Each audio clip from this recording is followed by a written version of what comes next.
Ma fiancée a dit, mes amis pensent que tu n'es pas assez impressionnant pour moi. Je devrais viser plus haut. J'ai répondu, alors vas-y, le jour même, j'ai annulé la salle, la bague, tout, discrètement. 2 semaines plus tard, à 2 heures du matin, sa meilleure amie m'a appelé en pleurant. S'il te plaît, décroche. Quelque chose s'est passé à l'enterrement de vie de jeune fille et ça te concerne. Je suis Nathan, 34 ans, et il y a 3 semaines, j'étais fiancé à une femme qui, apparemment, ne me trouvait pas assez bien pour son cercle social. Notre relation s'est terminée de la manière la plus étrange possible. Mais je m'avance trop. J'étais avec Amy depuis 4 ans, fiancé depuis 6 mois. Nous nous étions rencontrés au travail. Elle était dans les relations publiques. J'étais chef de projet pour une entreprise de construction de taille moyenne. Rien de très glamour, mais stable et bien rémunéré. Nous avions ce que je pensais être une relation solide. Nous voyagions ensemble, avions le même sens de l'humour, parlions d'avoir des enfants un jour. Ses amis semblaient toujours assez gentils quand nous passions du temps ensemble, bien que j'ai remarqué qu'ils avaient tendance à parler d'argent et de statut plus que je ne l'aurais souhaité. Le point de rupture est arrivé un mercredi soir, il y a 3 semaines. Nous étions dans son appartement en train de dîner. J'avais pris de la nourriture thaïlandaise en rentrant et elle semblait distraite, n'arrêtait pas de vérifier son téléphone, répondant brièvement à mes questions. Finalement, j'ai demandé ce qui n'allait pas. J'ai déjeuné avec les filles aujourd'hui, a-t-elle dit, sans lever les yeux de sa tablette. Ok. Comment c'était? Elle posait des questions sur le mariage. Sur toi. Quelque chose dans son ton m'a fait reposer ma fourchette. Quoi sur moi? Elle a soupiré comme si je rendais la chose difficile. Elle posait juste des questions. Ce que tu fais? À quoi ressemble ta famille? Quel genre de vie nous allons avoir? Et honnêtement, Nathan, elle pense que je pourrais faire mieux, que je me contente de peu. Je suis resté assis là un instant, digérant ça. Tes amis pensent que je suis un pis-aller en m'épousant. Elles ne l'ont pas dit exactement comme ça. Elles pensent juste que tu n'es pas aussi ambitieux que tu pourrais l'être, que je devrais viser plus haut. Et plus j'y pense, peut-être qu'elles ont raison. Raison sur quoi? Sur notre réelle compatibilité à long terme. Je veux dire, tu es heureux de ta situation professionnelle, mais moi, je veux plus. Je veux voyager en première classe, vivre dans un beau quartier, envoyer nos enfants dans des écoles privées. Peux-tu nous offrir cela? J'ai senti quelque chose de froid s'installer dans ma poitrine. Je gagne bien ma vie, ami. Nous avons parlé de notre avenir. Tu n'as jamais dit que tout cela posait problème auparavant. Je sais, mais parler aux filles m'a fait réaliser que j'avais été, je ne sais pas, que je ne voyais pas assez grand. Elles pensent que je devrais être avec quelqu'un de plus impressionnant, quelqu'un qui les rende jalouses, pas quelqu'un qui les amène à demander, mais que fait-il exactement? Alors, tes amis ne me trouvent pas assez impressionnant, et maintenant tu es d'accord avec eux? J'essaie juste d'être honnête au sujet de mes préoccupations. J'ai hoché la tête lentement. D'accord. Alors vas-y et vise plus haut. Elle a eu l'air surprise. Quoi? Si tu penses que tu peux faire mieux que moi, vas-y et essaie. Je ne vais pas rester assis ici et passer une audition pour être assez bien pour toi ou tes amis. Soit tu veux m'épouser, soit non. Nathan, ne sois pas dramatique. Je ne suis pas dramatique. Je suis clair. Tu viens de me dire que je n'étais pas assez impressionnant. Tu penses que tu te contentes de peu, alors ne te contente pas de peu. C'est fini entre nous. Attends, tu romps avec moi pour ça? J'essaie d'avoir une conversation honnête. Non, tu me dis que je ne suis pas assez bien tout en attendant de moi que je te convainque du contraire. Je ne ferai pas ça. Tu peux récupérer la bague demain. Je la déposerai. Je suis parti, j'ai conduit jusqu'à mon appartement et je suis resté assis sur mon canapé pendant environ 2 heures dans le noir, à digérer ce qui s'était passé. Puis j'ai commencé à passer des appels. D'abord, la salle, annulée. J'ai perdu la compte, mais je m'en fichais. Le traiteur, annulé. Le photographe, annulé.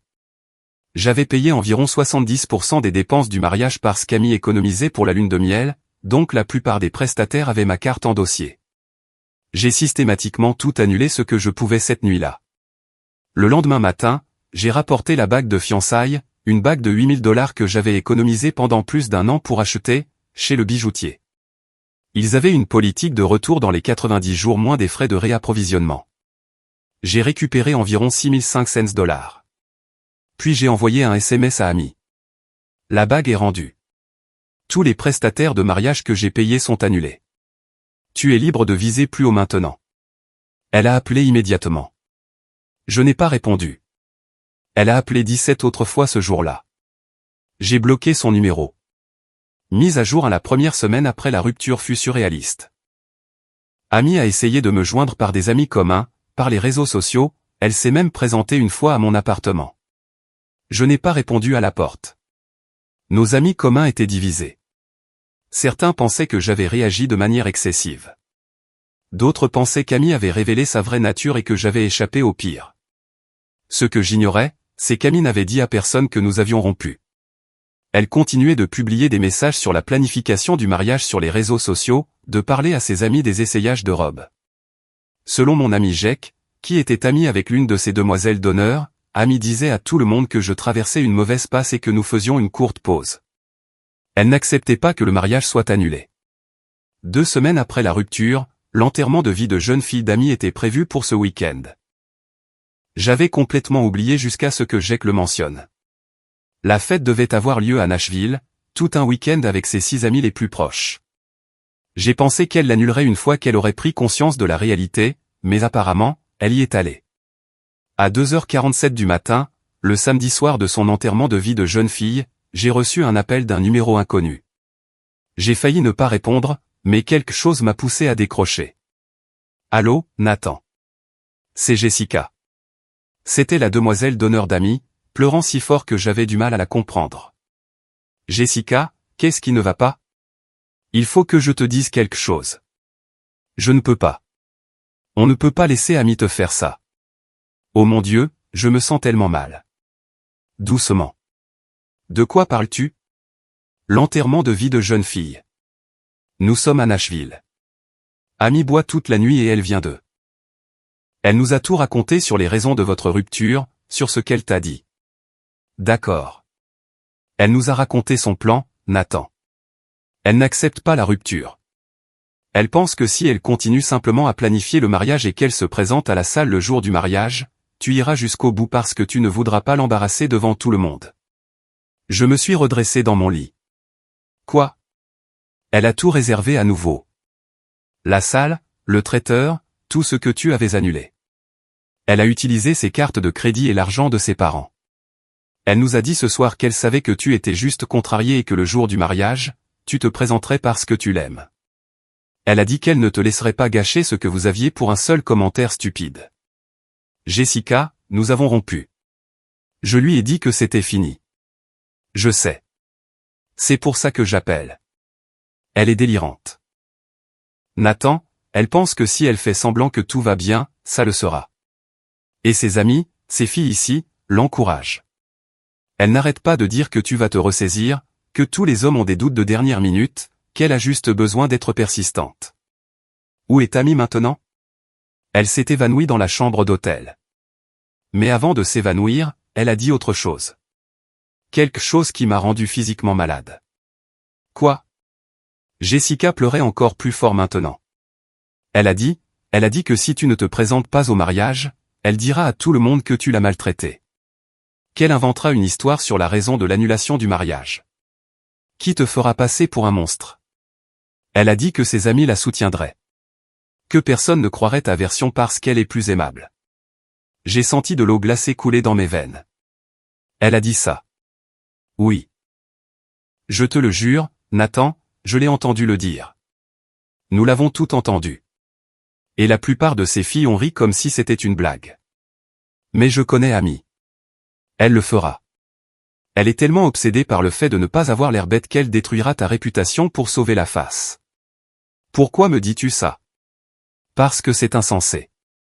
Tu es un chic type. Tu ne méritais pas ce qu'elle t'a dit, et tu ne mérites certainement pas ça. J'ai dit à Ami que je pensais qu'elle avait tort de ne pas te trouver assez impressionnant.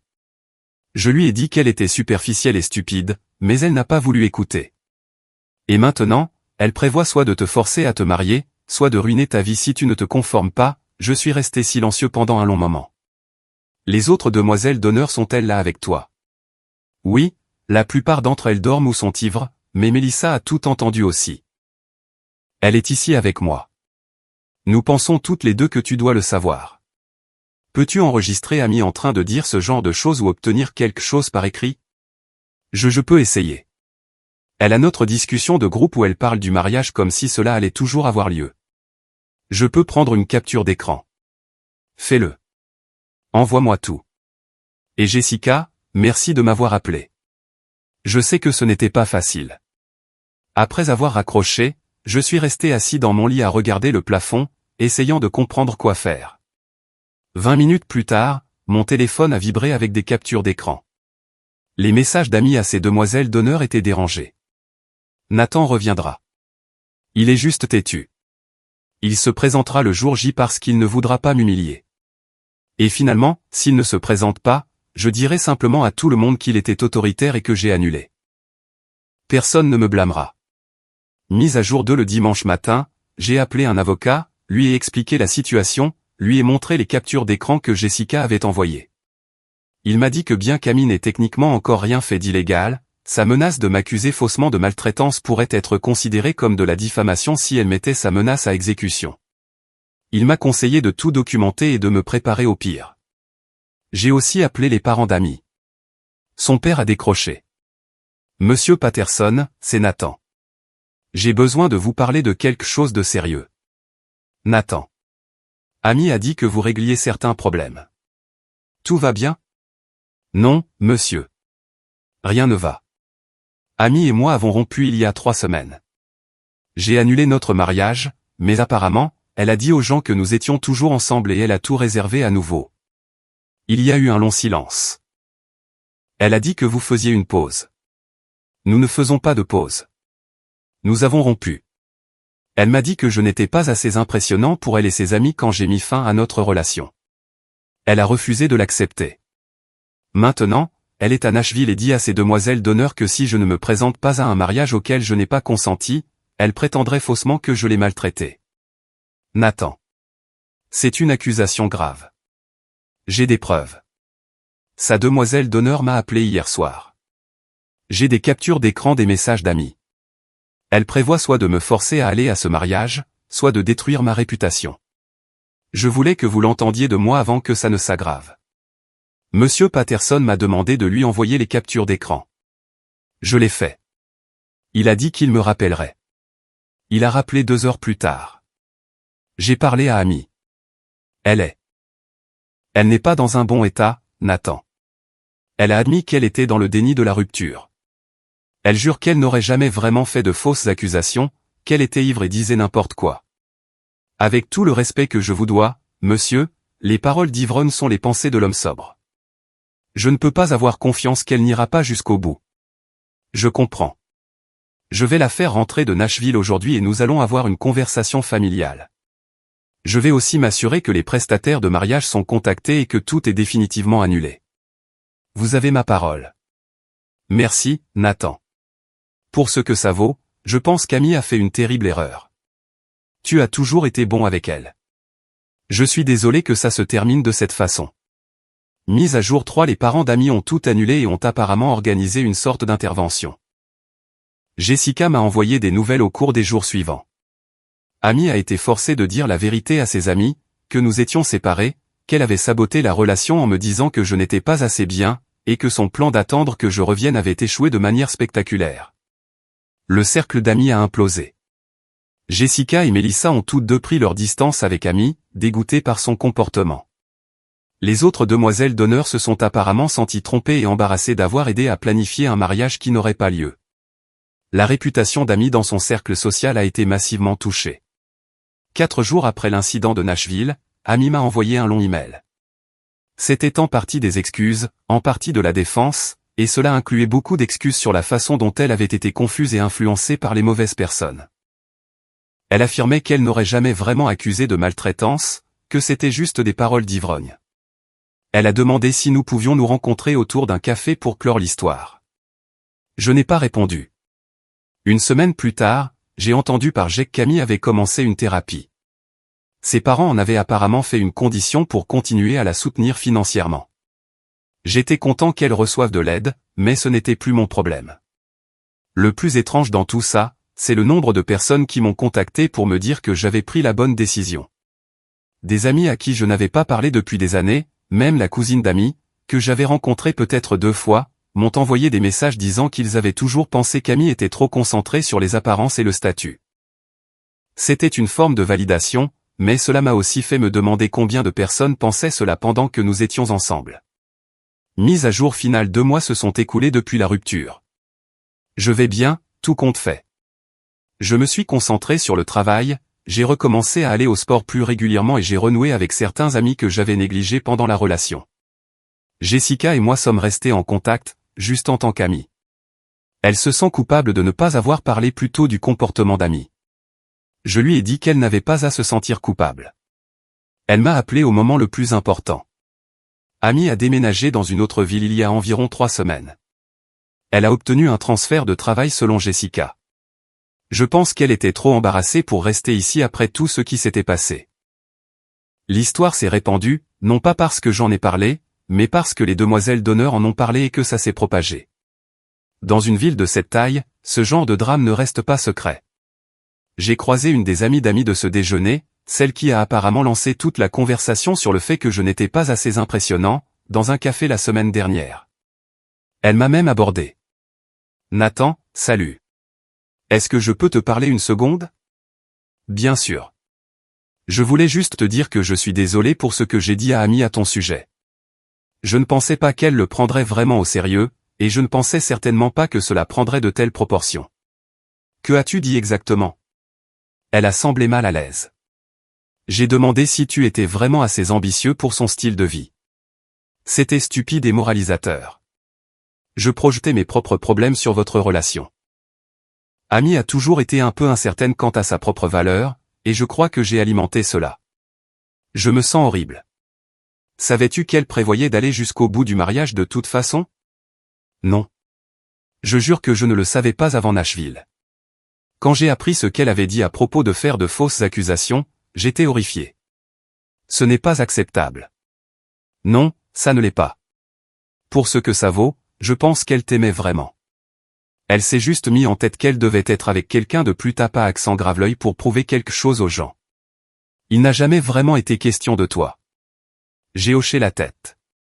Merci de t'être excusé. J'apprécie. Elle est partie et je suis resté assis avec mon café, pensant à ce qu'elle avait dit. Amy m'aimait, mais pas assez pour me défendre auprès de ses amis.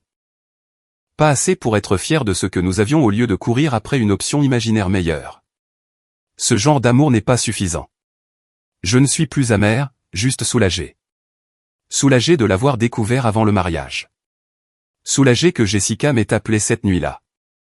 Soulagé de ne pas avoir gaspillé plus d'années avec quelqu'un qui me voyait comme un symbole de statut social au lieu d'un partenaire. L'argent de la bague de fiançailles est sur un compte d'épargne. Je ne suis pas sûr de ce que je vais en faire. Peut-être un voyage quelque part où j'ai toujours voulu aller. Peut-être simplement le laisser là comme un rappel que j'ai fait le bon choix. Les parents d'Amy m'ont envoyé une carte la semaine dernière pour s'excuser de tout et me remercier d'avoir géré cela avec maturité. C'était inattendu, mais agréable. Quant à refaire des rencontres, je n'en suis pas encore là, mais j'y suis ouvert éventuellement. La prochaine fois, je serai plus attentif aux valeurs de la personne, à savoir si elle me considère comme suffisant, exactement tel que je suis, sans avoir besoin d'être plus impressionnant pour ses amis. J'ai appris que la bonne personne n'aura pas besoin de viser plus haut, car elle saura déjà qu'elle a atteint la cible.